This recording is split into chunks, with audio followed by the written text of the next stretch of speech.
اس کے لیے اللہ جل شانہ ہر دور کے اندر انسانوں کو ایسی چیزوں سے ایسے ان کے لیے مواقع فراہم کرتے ہیں، ایسے اللہ جل شانہ ان کے لیے چیزیں موجود ہوتی ہیں جس سے ان کو اس پٹری کے اوپر چڑھنے کے اندر آسانی، اور انہی انبیاء علیہ الصلوۃ والسلام کی تعلیمات پر چلنے کے لیے انسان کو جس چیز کی ضرورت ہے، جو اس کا زاد راہ بھی ہے، جو اس کی شاہراہ بھی ہے، جو اس کا راستہ بھی ہے، جو اس کا طریقہ بھی ہے، اور جو اس کے لیے صورت ہے کہ وہ اس پر عافیت کے ساتھ چلے، وہ چیز وہ ضرورت جو انسان کی ہے وہ تزکیہ ہے۔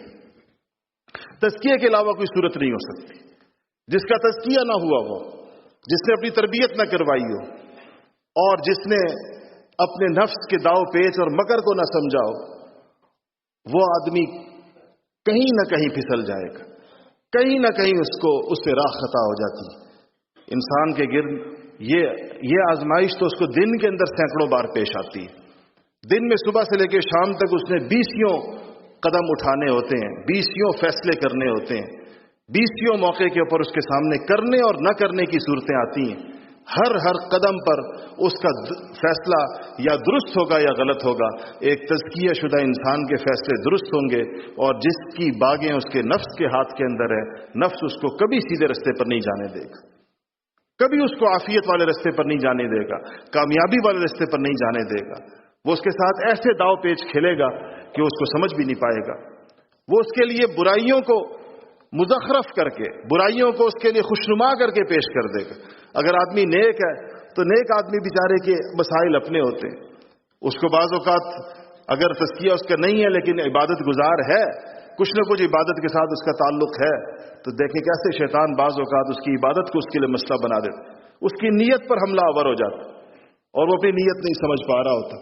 وہ سمجھ رہا ہوتا ہے ظاہراً میرا عمل ٹھیک ہے، لیکن عمل کا ظاہراً ٹھیک ہونا بھی ضروری ہے اور باطناً ٹھیک ہونا بھی ضروری ہے۔ عمل کا درست ہونا بھی ضروری ہے، نیت کا درست ہونا بھی ضروری ہے، عمل کا درست ہونا بھی ضروری ہے، طریقے کا درست ہونا بھی ضروری ہے۔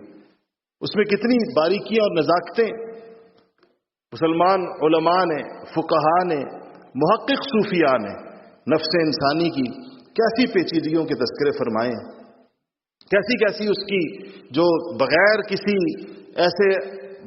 ایسے شخص کے جس کو اللہ جل شانہ نے یہ ہنر اور یہ فن عطا کیا ہو، اور اللہ تعالیٰ نے اس کو اس کی بصیرت نہ عطا کی ہو، اور اللہ جل شانہ نے اس کو انسانوں کی اس رہنمائی کا طرز اور طریقہ نہ سکھایا ہو، ایک فرد کے لیے خود اس راہ کے اوپر چلنا میرے عزیزوں بڑا دشوار ہے۔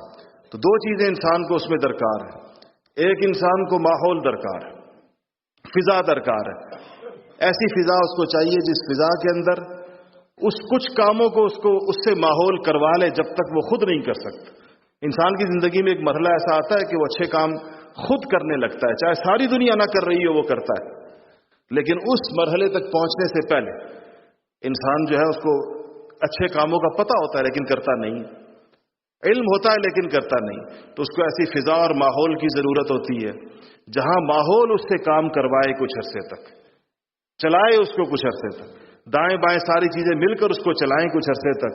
اور جس طرح کسی بچے کو چلنے کے لیے آپ نے دیکھا ہے کہ اس کو کیسے چلایا جاتا ہے، اس کو سہارا دے دے کر قدم اٹھایا جاتا ہے اس کا، اور یہی بچہ جس کو لوگ دونوں طرف سے ہاتھ رکھ کے چلا رہے ہوتے ہیں، بالآخر ایسا وقت آتا ہے کہ اپنے پاؤں کے اوپر دوڑتا ہے، اور ایسے دوڑتا ہے کہ پہاڑوں پر چڑھتا ہے اور دنیا کے اندر دوڑیں جیتتا ہے، لیکن گزرا وہ بھی اسی مرحلے سے ہوتا ہے۔ ایسے ہی انسان کی باطن کا معاملہ بھی اسی قسم کا، تو اس کو فضا اور اس کو ماحول چاہیے ہوتی ہے۔ دوسرا، اس کو درست تعلیمات چاہیے ہوتی ہیں۔ درست تعلیم کے بغیر انسان کبھی بھی درست منزل کے اوپر نہیں پہنچ سکتا۔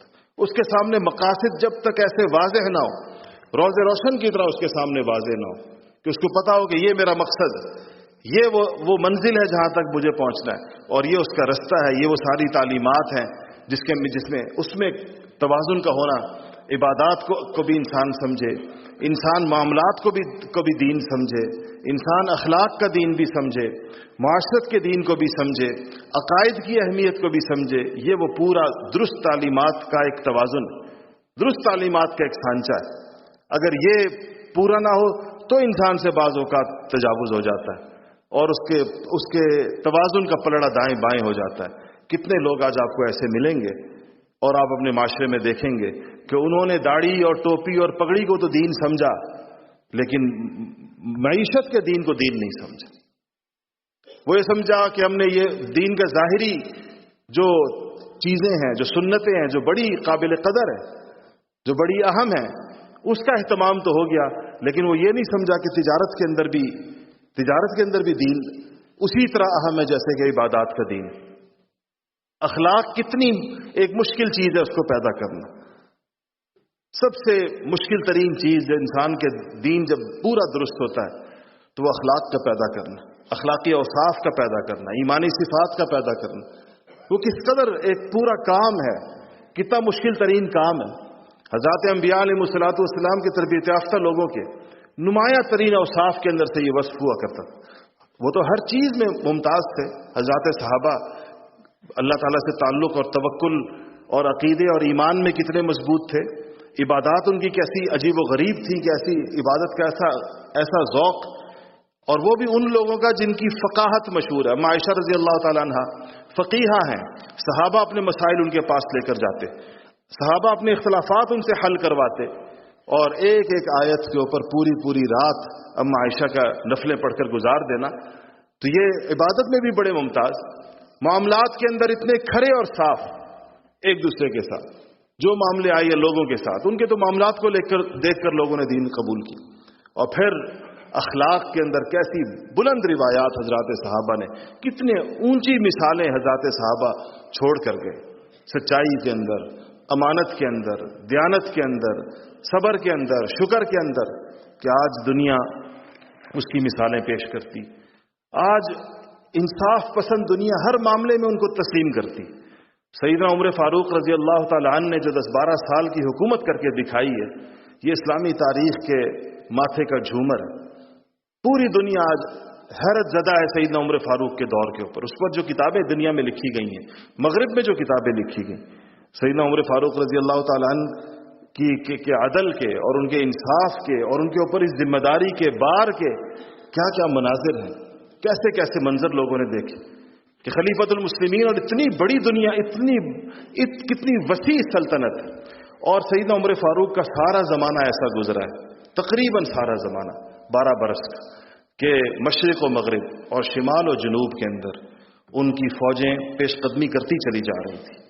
ہر دن یہ قیصر و کسریٰ کی حکومتیں عمر فاروق کے زمانے میں صحابہ کے قدموں کے اندر آن گری۔ نبی کریم صلی اللہ علیہ وسلم کی وہ باتیں جو قیصر و کسریٰ کی حکومتوں سے متعلق تھی، عمر فاروق کے دور کے اندر سچی ثابت ہوئی۔ سراقہ عمر فاروق کے زمانے میں آئے تھے جب کسریٰ کا تاج آیا تھا اور اس کے کنگن آئے تھے، کہا کہ امیر المومنین یہ تو مجھے پہنا دیں۔ کہا کہ تمہیں کیوں پہنا دیں؟ کہا مجھے حضور نے کہا تھا کہ ابو سراقہ کیا منظر ہوگا جب تیرے ہاتھ کے اندر کسریٰ کے کنگن ہوں گے، تو اپنے ہاتھ میں نے پہنے ہوں گے، کیا منظر ہوگا وہ؟ تو انہوں نے عمر فاروق سے کہا یہ تو میرے ہاتھ میں ڈالے۔ عمر فاروق نے کہا ڈالو کہ سراقہ کے ہاتھ کے اندر یہ کنگن، کہ حضور کی بات سچی ہو، حضور نے ان سے یہ کہا۔ یہ مناظر ان کے زمانے میں دکھا ہے۔ اتنے بڑے آدمی رات کو اپنی مملکت کے اندر، مشہور ان کے قصے، خود گھومتے تھے لوگوں کے پیچھے، خود لوگوں کے پیچھے جانا اور لوگوں کی چوکیداری کرنا۔ کہیں پر کوئی دور سے آئے ہوئے قافلے جو مدینہ شریف نہ پہنچ پائے ہوں اور مدینہ سے باہر انہوں نے پڑاؤ ڈال دیا ہو، ان کی جا کر خبر گیری کرنا، گلیوں کے اندر مدینہ کے گھومنا، اسی کے اندر وہ جو عورت کو انہوں نے دیکھا کہ بیٹھی ہے اور اپنے بچے لے کر بیٹھی ہے اور اس کو اس ہانڈی چڑھائی ہوئی ہے پانی کی اور بچے رو رہے ہیں۔ تو عمر فاروق نے کہا کیوں نہیں کھلاتی بچوں کو، کیوں رلاتی ہے؟ تو اس نے کہا کہ کچھ نہیں ہے، کھلانے کو کچھ نہیں، اور یہ بچے پانی چڑھایا ہوا ہے تاکہ یہ رو کر سو جائیں گے بچے۔ تو عمر فاروق رضی اللہ تعالیٰ عنہ نے اس سے کہا کہ، اور پھر اس عورت کے منہ سے نکلا کہ دیکھو، کہا کہ تمہیں بیت المال سے کچھ نہیں ملا؟ عمر فاروق نے پوچھا، کہا نہیں عمر کچھ بھی نہیں دیا ہمیں۔ عمر نے اللہ عمر کو سمجھے کہ اس نے ہمیں کچھ نہیں دیا، ہمارے ہاتھ میں کچھ۔ ان کا عمر کو تمہارا کیا پتہ؟ اس نے کہا عمر کو نہیں پتا تو ہمارا امیر المومنین کس چیز کا، اس کو کیوں نہیں پتا کہ آخر میں اس کی رعایا ہوں؟ تو تشریف لائے واپس بیت المال اور خود اپنے کندھے پر اٹھایا۔ اس حدیث کو روایت حضرت اسلم رضی اللہ تعالیٰ عنہ کرتے ہیں جو ان کے غلام ہیں عمر فاروق کے، وہ یہ سارے قصے کے راوی ہیں اور شاہد ہیں۔ فرماتے ہیں میں نے کہا کہ امیر المومنین میرے کندھے پہ رکھ دیں، فرمایا کہ اسلم اگر قیامت کے دن بھی عمر کا بوجھ اٹھانے کی ذمہ داری اٹھا سکو تو ابھی دنیا میں اٹھا لو، ابھی تمہارے کندھے پر اس صورت میں رکھ دوں کہ تم یہ مجھے یقین دلا دو کہ قیامت کے دن بھی میرا بوجھ تم اٹھاؤ گے۔ تو اسلم نے کہا قیامت کے دن کون کس کا؟ وَلَا تَزِرُ وَازِرَةٌ وِزْرَ أُخْرَىٰ، کوئی کسی کا بوجھ نہیں اٹھائے گا۔ کہا کھجور ڈالی اور آٹا ڈالا اور گھی اٹھایا اور گئے ادھر، خود اس کے بعد عورت سے کہا تم ہٹ جاؤ میں خود آگ جلاتا ہوں۔ یہاں پر بھی اسلم کو ہاتھ نہیں لگانے دیا۔ اسلم رضی اللہ تعالیٰ نے اس واقعے کو بیان کرتے ہیں، کہتے ہیں میں نے اپنی آنکھوں سے عمر فاروق کو اس چولہے کے اندر پھوکے مارتے ہوئے اور ان کی گھنی داڑھی کے اندر سے دھواں نکلتا ہوا دیکھ رہا تھا کہ دھواں نکل کر ان کی داڑھی کے اندر سے نکل کر اوپر جا رہا ہے، اور اس کے بعد اس کے لیے خود اپنے ہاتھوں سے پکایا اور پھر ان بچوں کے سامنے رکھا کہ کھاؤ۔ اور اسلم نے کہا کہ امیر المومنین چلیں، کام تو ہو گیا۔ کہا کہ ان کو روتے ہوئے دیکھا ہے، اب ہنستے ہوئے بھی دیکھنے دو۔ یہ مسلمانوں کا نظام حکومت تھا۔ ایسے لوگ اللہ حضور اکرم صلی اللہ علیہ وسلم کے لائے ہوئے نظام کے ذریعے سے تیار ہوئے تھے۔ یہ تزکیہ شدہ لوگوں کی قسم ہوتی ہے، اعلیٰ ترین قسم ان کی یہ ہوتی ہے کہ جب ان کو اللہ حکومتیں عطا فرما دیں تو وہ حکومتیں ایسے لوگوں کے لیے خیر و برکت کا باعث ہوتی ہیں۔ ان کو اللہ تعالیٰ معاشی فراوانی عطا فرما دیں تو ان کی معیشت پوری امت کے لیے رحمت بن جاتی ہے۔ اللہ جل شانہ جب ان کو کہیں پر عدل کی کرسی کے اوپر بٹھا دیں تو پھر ایسا عدل ہوتا ہے کہ کافر اس عدل کو دیکھ کر مسلمان ہوتا ہے۔ اللہ جل شانہ جب ان کے ہاتھ کے اندر مسلمانوں کا تعلیم و تربیت دے دیں تو وہ پھر اپنے جیسے پاکیزہ نفوس تیار کرتے ہیں۔ اللہ جل شانہ جب ان کے ہاتھ کے اندر کوئی بھی جو دنیا کے اندر چیز موجود ہے ان کے ہاتھ کے اندر آ کر وہ خیر بن جاتی ہے اور شر اللہ تعالیٰ ان سے دور رکھتے ہیں۔ اور اگر جب انبیاء علیہ الصلوۃ والسلام کی تعلیمات سے عدول کرتے ہوئے اور اس سے بغاوت کرتے ہوئے دنیا جب کوئی اور چیز انسانیت کے لیے لے کر آتی ہے تو وہ ایک ایسی بیکار مشین ہوتی ہے کہ اس کے اندر اگر خیر کی بھی کوئی چیز ڈالیں تو وہ انسانیت کے لیے شر بن جاتی ہے، انسانوں کو اس سے تکلیف پہنچتی۔ آج دنیا کے اندر کتنی معاشی فراوانی آ گئی ہے، لیکن آپ خود بتائیں کیا دنیا کی دولت سمٹ کر چند ہاتھوں میں آ گئی ہے یا نہیں آ گئی؟ پوری دنیا کی دولت سمٹ کر چند ہاتھوں کے اندر ہے۔ دنیا کی 90% دولت چند لوگوں کے ہاتھ کے اندر ہے، ان کے متعین نام ہیں اور معلوم لوگ ہیں کہ ان کے پاس کیا کیا وسائل اور کیا ہے۔ نظام ایسا بنایا گیا ہے کہ سرمایہ کو کھینچ رہا ہے اور غریب کی محنت کا کوئی معاوضہ اس کے لیے موجود نہیں ہے۔ یہ میرے عزیز اور دوستو انسانوں کے خواہشوں کے رستے پر چلنے کا نتیجہ ہے۔ اور وہ جو بندہ جلدی چاہتا ہے، جو بندہ جلدی کسی نتیجے کو چاہتا ہے اور عاجلہ اس کو چاہتا ہے تو اللہ پاک نے اس کے بارے میں فرما دیا وَعَجَّلْنَا لَهُ مَا نَشَاءُ، تو کہ اللہ نے فرمایا کہ جو عاجلہ چاہے گا اس کو ہم دنیا کے اندر دے دیں گے اور جتنا ہم چاہیں گے، اور جس کو چاہیں گے اس کو دے دیں گے، لیکن اس کے ساتھ اس کی ناکامی جڑی ہوئی ہوگی۔ وَمَنْ أَرَادَ الْآخِرَةَ وَسَعَىٰ لَهَا سَعْيَهَا وَهُوَ مُؤْمِنٌ فَأُولَٰئِكَ كَانَ سَعْيُهُمْ مَشْكُورًا۔ دوسرے لوگوں کے بارے میں برایا، اور وہ بندہ جو آخرت کو چاہے گا، یعنی اپنی دنیا بھی آخرت کے نقطہ نظر سے گزارے گا، اور پھر اس کے لیے وہ سعیٰ لہا سعیہا، خوب کوشش کرے گا اس کے لیے خوب اپنے آپ کو تھکائے گا، اپنی کوشش کے اندر کوئی کسر نہیں چھوڑے گا، اور ایمان بھی اس کے اندر ہوگا۔ وَهُوَ مُؤْمِنٌ، تو اللہ پاک نے پھر اس کے لیے اعلان کیا ہے کہ فَأُولَٰئِكَ كَانَ سَعْيُهُمْ مَشْكُورًا۔ یہ سعی مشکور ایک ایسا لفظ ہے کہ سچی بات ہے کہ اس کا اردو میں آپ کیا ترجمہ کریں گے؟ یعنی اللہ تعالیٰ نے فرمایا کہ اللہ اس کی کوشش کا، اللہ پاک قدردانی ہوگی۔ اب اللہ کی قدردانی کی کیا مثال پیش کی جائے، اللہ کی قدردانی کا کیا مصداق بیان کیا جائے؟ یہ تو انسانوں کے سامنے دنیا کے اندر اس کے کچھ مناظر، اور آخرت کے اندر تو وہ چیزیں ہیں کہ جس کو ما لا عین رأت، اور جس کو نہ آنکھوں نے دیکھا ہے اور نہ ولا اذن سمعت، نہ کانوں نے سنا ہے اور نہ ہی وہ انسان کے قلب کے اوپر گزرے ہیں۔ یہ وہ اللہ تعالیٰ اس سعی کو جب مشکور ہوگی تو اللہ تعالیٰ کی طرف سے آخرت کے اندر عطا ہوگا۔ دنیا کے اندر ایسے لوگ عطا ہوں گے جیسے عمر فاروق رضی اللہ تعالیٰ عنہ، اور بعد کے عمر بن عبدالعزیز رضی اللہ تعالیٰ عنہ، اور یہ ہمارے قریب کے زمانے کے اندر اورنگزیب عالمگیر رحمۃ اللہ علیہ جیسے ایسے لوگ اور ایسے نظام اللہ جل شانہ عطا فرمائیں گے، اور آخرت کے اندر اللہ پاک وہ نعمتیں عطا فرمائیں گے جس کا انسان کوئی تصور بھی نہیں کر سکتا۔ جڑی یہ ساری چیز میرے عزیزوں اور دوستوں تزکیے کی بنیاد کے ساتھ ہے۔ یہ ساری منازل اور کامیابیوں کا جو رستہ ہے اور آغاز ہے وہ تزکیے کی طرف سے ہو کر گزرتا ہے۔ یہاں آج آپ لوگوں کی تشریف آوری اسی تزکیے کی محنت کو سیکھنے کے لیے اور اسی کو سمجھنے کے لیے آپ لوگوں کی یہاں پر آمد ہوئی. یہاں اسی لیے سارے کے سارے ساتھی جمع ہوتے ہیں کہ ہمیں پتہ چلے کہ جب ہم لوگ اپنی اس تزکیے کی اہمیت کو سمجھ لیں گے اور ہمیں اندازہ ہو جائے کہ یہ ہمارے کرنے کا سب سے اولین کام ہے اور اس کا آغاز خود ہماری ذات سے ہوتا ہے.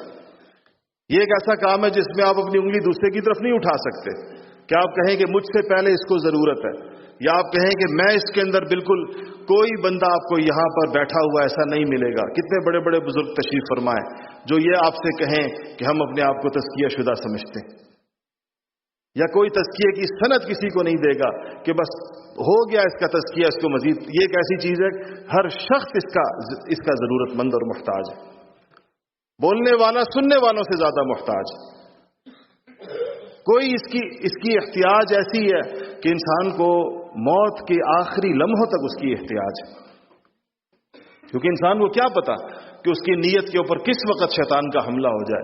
انسان کو کیا پتا کہ کس وقت اس کے لیے کوئی گھاٹی ایسی ہو جس سے وہ عبور نہ کر سکے. تو ہر شخص اس کا حاجت مند ہے. ہم میں سے کوئی بندہ یہ نہیں کہہ سکتا کہ فلاں کو زیادہ ضرورت ہے، فلاں کو زیادہ ضرورت ہے. ہم میں سے ہر ایک کو خود اپنے آپ کو، جیسا میں نے عرض کیا کہ بولنے والے کو سننے والوں سے پہلے اس کی ضرورت ہے اور سننے والوں کو اپنی جگہ کے اوپر اس کی ضرورت ہے.